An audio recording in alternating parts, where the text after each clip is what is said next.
This photograph, even though I haven't been able to put any animation on it, represents the Hubble bubble. Even though, or when Hubble calls it, uh, he calls it a balloon, inflating balloon. This is somewhat what it looks like. All these galaxies around this sphere in the center are outside the sphere. Relativity, uh, new information of people updating Einstein's theory say that all the galaxies and everything are inside this bubble. And since the bubble is expanding, there's more room inside the bubble. The only thing that contradicts is pressure and and the manipulation of energies from the galaxies that would be in it that change the physical form of a vacuum. What is a vacuum? Absent of matter, and in that case, absent of energy. In this photograph, with the galaxies outside this expansion, it shows how they're being pushed apart. The galaxies are being pushed away from each other as this thing inflates. It's somewhat invisible inside because it's the energy that this thing, this sphere, invisible sphere, at the center of our universe is causing expansion, is causing motion because of its momentum at a constant rate, which is faster than light. It's that much energy that this sphere has that it is accelerating a pathway for our galaxies. As this thing expands, it moves the galaxies, creating a motion, movement in our universe. Without it, our galaxy would be just sitting there, and probably the universe would collapse because there's nothing holding them back from collapsing in on each other. So this sphere, invisible sphere, is created from the energy of all the galaxies. Uh, I don't know if it was, you would call it created from them, but if you look at the moon, high load, high tide, and low tide, its effect on Earth's ocean, think of how all the galaxies having toll on this midfield invisible anomaly. Uh, the energy we see comes from the moon to our oceans, predicting higher and low tides. Uh, you don't see it here either. You don't see that energy, uh, but we can see its effect. The universe is expanding. Uh, how this was formed from the beginning is not beyond me. We look at the elements. Uh, Before there were galaxies in empty space, what existed? Cold, cold, cold is an element that changes form into water. Energy it causes an effect of raising the tide of that invisible uh, element. Actually, it'd be invisible because it would be transparent. So, so when we look at Isaac Newton's theory on how the planets stay in their position and orbit and rotate, it's that energy that forms this anomaly of the photograph I'm showing you here now. Without it, the universe would collapse. Uh, this is a theory that I've developed. I put out a new book. It's called Expanse Vacuum Gravity.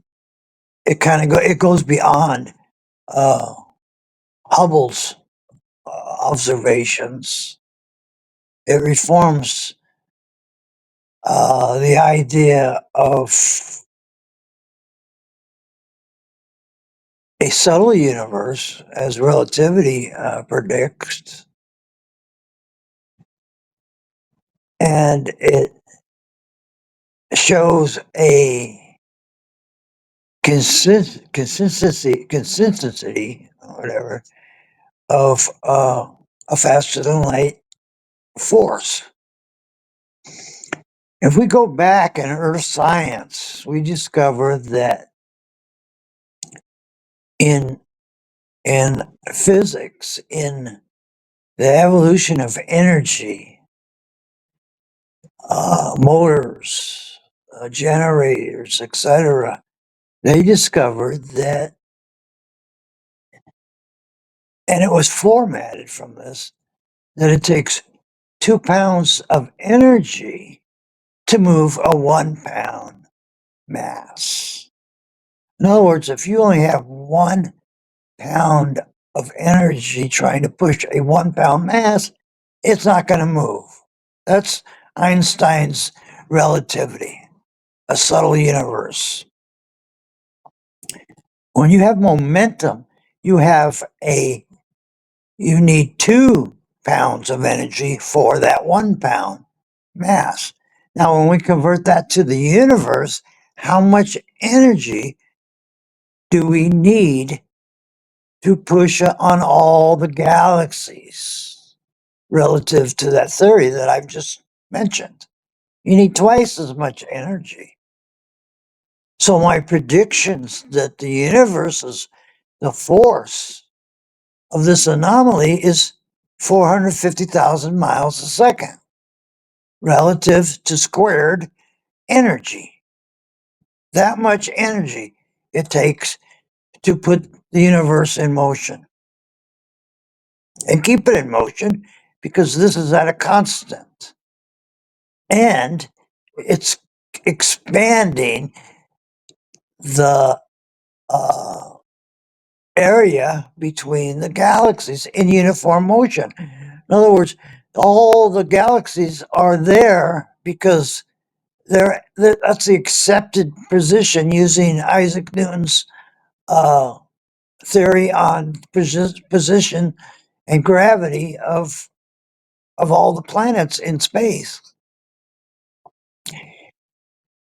So uh, something could be born within that, which would affect the other galaxies, a newborn planet, sun, whatever, and change it just a little. The distance between the galaxies is enormous. So a newborn galaxy would be, it's logical.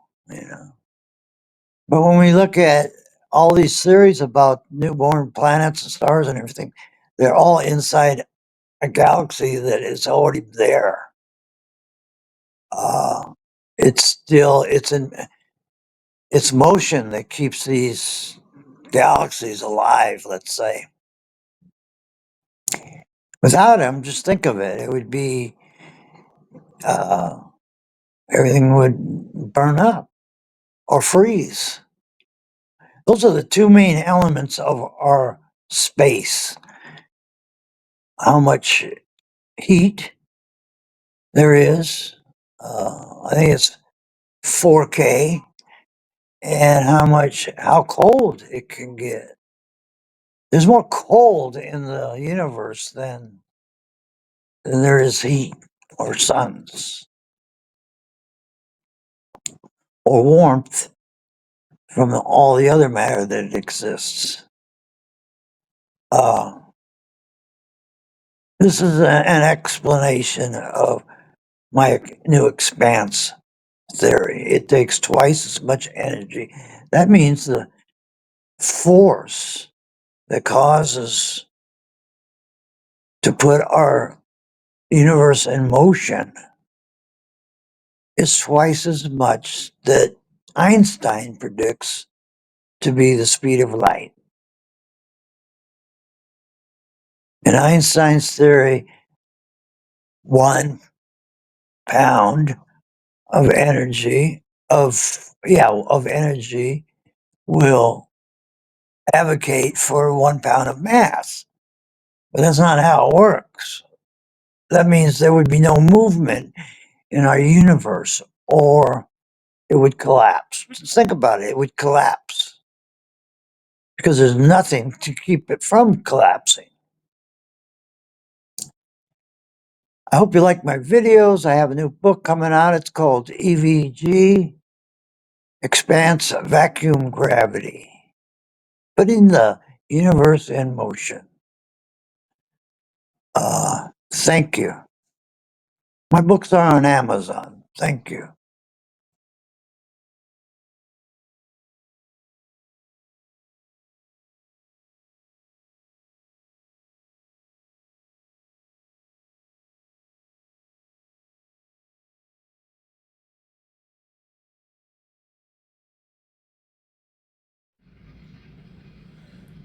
Yeah, my name is Rod Kowicki. I'm a developer of a new theory in physics, the quantum physics theory. My latest book is called Expanse Vacuum Gravity. This theory changes a lot in physics. I want to answer a question that arises in people that read and confide with the theory of relativity by Albert Einstein. Twin paradox. Any paradox does not exist because time travel is not it's not a sound theory. I say this because Einstein developed a theory on time travel based on the speed of light. That means if light is a constant for light, this is the problem. It's for light. That's what light does. But he has put on everything that exists: velocity, universal limit, matter. The universe itself has a universal speed limit, the speed of light, 186,000 miles a second. And you have twin paradox, you have time travel into the past and the future based on these limitations, this universal speed limit of the speed of light.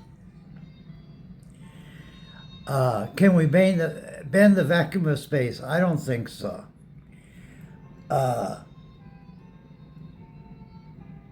His time travel theory is literally based on, he has mathematics for it.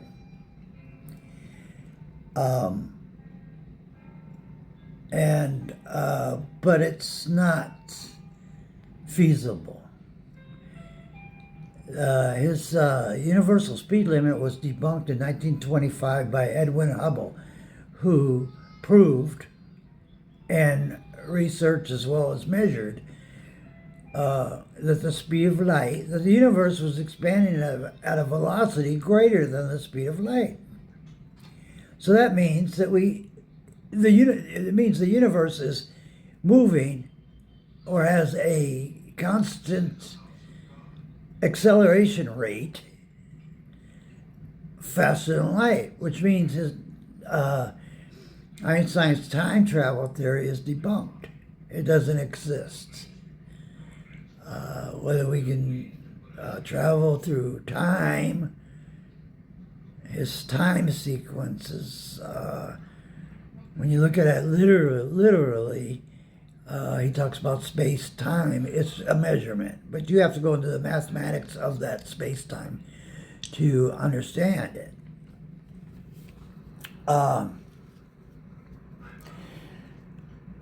My latest book is EVG, which is expanse vacuum gravitation. All the galaxies are surrounding this anomaly in the Edwin Hubble theory, which he illustrates as a balloon that is inflating, getting larger and larger. My theory goes into a greater aspect of the Hubble rate and confers it with how much energy it would take to move galaxies apart and what that velocity is, which is greater than light. Now, Einstein or Edwin Hubble, the Hubble rate is 43 miles a second. But when you convert it to how much energy is involved in separating those galaxies, we come up with a number 450,000 miles a second squared, which is the energy that formulates from his Hubble rate, which is 43 miles a second. So without speaking of anything, the universe is expanding at 43 miles a second faster than light. And that's the groundbreaking number. That's the least number. This number, I don't think it will increase, but what it does is fill space with more space. How that works, I have generalized a theory to show how it works. So we have the Hubble balloon or anomaly in the center of all the galaxies that are surrounding it, and all that energy is generating something at the center, midfield, all the galaxies. When we look at the elements involved, we're talking about, let's say, the empty vacuum of space. And what's the primary element that's involved? It's cold, very cold, and it doesn't change. No matter how many suns we have in all the galaxies, it's not enough to change anything. And that's why this element is generated by all the galaxies, midfield, infinite space, if you call it, or infinite space, I mean expansion phase, space. EVG illustrates how motion is shown in the universal model. So we have galaxies, or not orbiting. No, they don't orbit. They rotate though. And inside all these galaxies is everything else. Is this the suns of each galaxy, the planet stars, star systems, etc. And they're separated by similar masses. It's the same separation that Hubble's balloon being formed by all the galaxies that surround this anomaly, this invisible sphere. And I call it invisible because when we look at energy, well, energy seems to be the leading explanation of all matter that exists.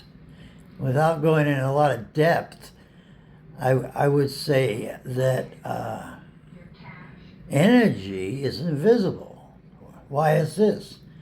When we look at electricity, or even gravity, Earth gravity, it's an invisible force. When we look at electricity and we look at a wire that's electricity is passing through, it doesn't flow through the wire. It flows around the wire as an invisible force. If you ground that wire, something happens. You get a spark, you get burnt, whatever. But the force of the electricity is outside the wire, and that's the way it flows. The wire is just the means of how it operates or it passes. It doesn't mean that it flows through the wire or part of the wire, but when you touch it or interfere with that line, it becomes ground and you get burnt. You get a spark. The other part of Earth gravity is it's an invisible force.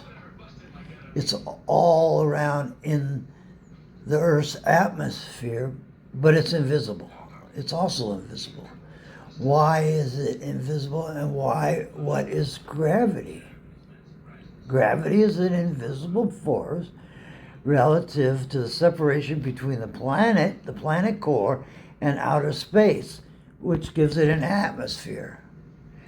Now, the energy that comes from the planet core is energy which creates an invisible gravitational force in the same way that electricity does not flow through the physical line of a wire, but is an invisible force that surrounds the wire.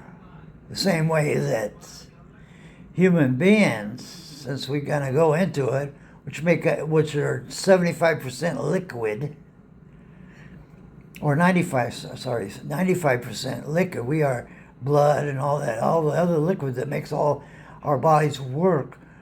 We work in the same way. We have what's called an aura. What it does, it helps us predict things around us invisibly. You don't have to know, or you don't have to see a person standing in the door that is standing there behind you, but you could actually feel it. The same way you don't feel gravity in a free fall, but it's there. I wrote this video in contents to my new theory on gravity. Now, Isaac Newton measured it on Earth, 9.8 meters a second per free fall time. And, but Einstein's theory on relativity seems to relate to time travel. Why would he want to put time travel in the sequence of a physically implied theory in physics. There was a guy who wrote a book. He says, How Einstein Ruined Physics.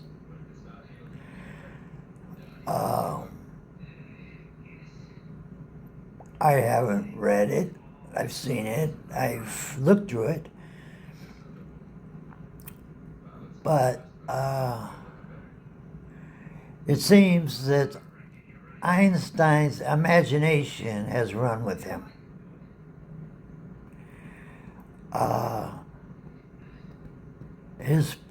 He has no predictions, and he's changed the science of Aristotle. Those are the ones he researched and see if he could find relative means to apply his speed of light. Well, why would you want to apply a speed of light to any of these corresponding scientific results if light is just a constant velocity for light from a source like a sun, which heat is light. This is the things that we are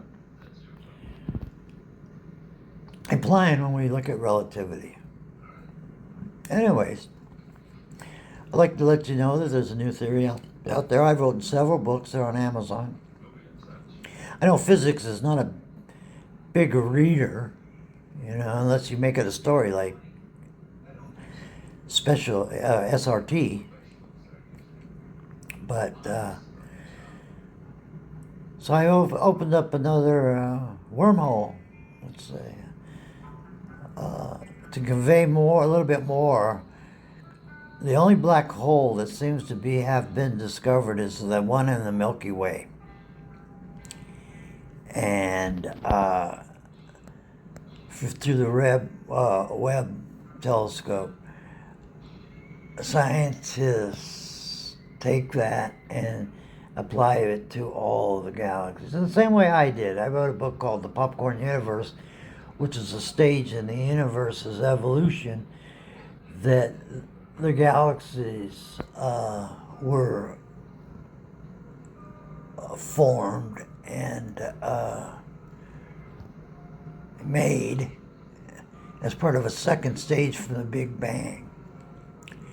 A lot of discrepancy about the Big Bang, people trying to debunk the idea about the Big Bang, is if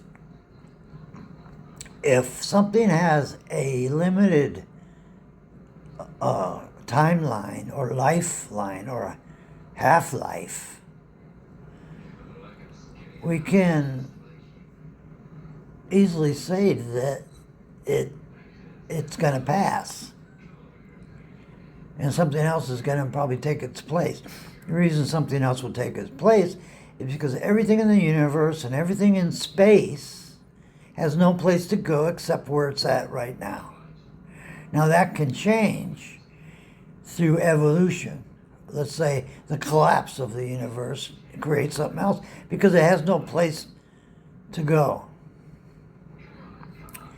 But in such an instant, it depends on what is left over, the weight of things left over. And since we have the weight of things all over, mass, that we can easily say that a new universe will be formed. And that's like a reincarnation.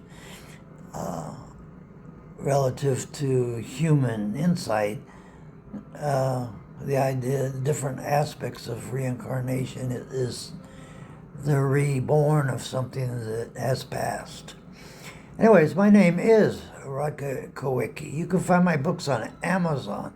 The latest one is EVG, Expanse Vacuum Gravity. And I thank you. Thank you.